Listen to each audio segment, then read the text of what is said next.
Sa ngalan ng Ama, ng Anak, at ng Espiritu Santo. Amen. Panginoong Diyos, Ikaw ay dakila, makapangyarihan at karapat-dapat sa lahat ng papuri at pasasalamat.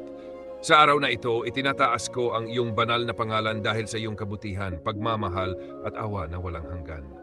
Maraming salamat, Panginoon, sa buhay na iyong ipinagkaloob, sa bawat biyaya na aking natatanggap, at sa bawat pagsubok na nagtuturo sa akin na mas lumapit sa iyo. Pinupuri kita sa iyong katapatan. Pinupuri kita sa iyong pag-iingat. Pinupuri kita dahil hindi mo ako iniiwan sa oras ng aking kahinaan. Kapag ako ay nalulungkot, ikaw ang nagbibigay ng pag-asa. Kapag ako ay nanghihina, ikaw ang nagbibigay ng lakas. At kapag ako ay nawawala, ikaw ang gumagabay sa akin pabalik sa tamang landas. Panginoon, naway ang aking buhay ay maging papuri sa iyo.